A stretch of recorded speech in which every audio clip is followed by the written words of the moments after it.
Rema hari ini, Yohanes 8 ayat 32.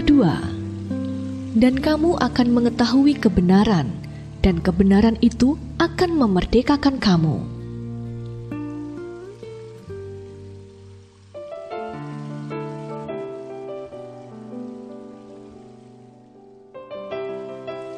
Setiap hari, Dana merasa selalu melakukan kesalahan di mata Doni.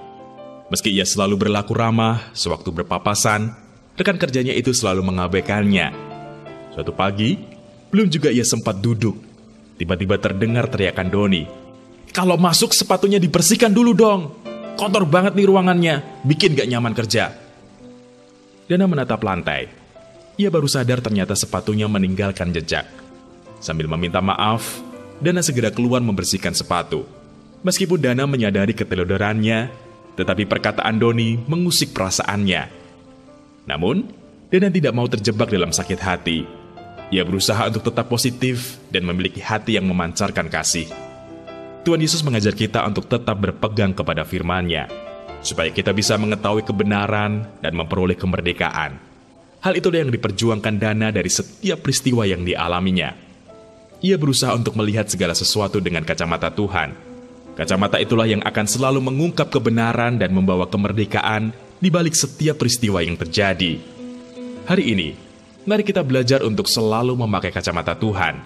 Tanpa kacamata Tuhan, kita hanya akan melihat kegagalan, keterpurukan, penderitaan, kekecewaan, dan pahit hati. Karena itu, datanglah kepada Tuhan, mintalah hikmat-Nya, supaya kita bisa mengambil sikap dan keputusan yang benar atas berbagai permasalahan yang ada. Teruslah pegang firman-Nya dengan semakin disiplin membaca Alkitab, semakin disiplin datang Pondok Daud, serta semakin disiplin doa dan berpuasa. Maka saat itulah, mata kita akan mampu melihat dengan jelas sesuai dengan pandangan Tuhan. Kita akan selalu bisa bersyukur, kita bisa mengampuni, kita bisa merespon dengan positif, dan kita bisa melakukan kehendak Tuhan. Tuhan pun tidak akan diam saja. Dia akan menyembuhkan kita dari pahit hati, sehingga kita bisa mengalami mujizat kesembuhan batin. Saat itulah, satu persatu rencana Tuhan akan digenapi secara sempurna dalam hidup kita.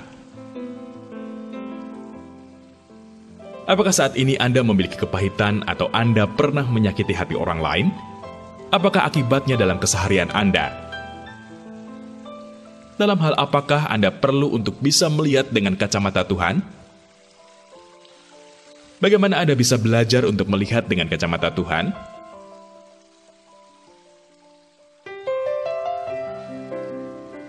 Tuhan Yesus, berikanlah kami hikmat-Mu, supaya kami bisa melihat setiap peristiwa sesuai dengan pandangan-Mu.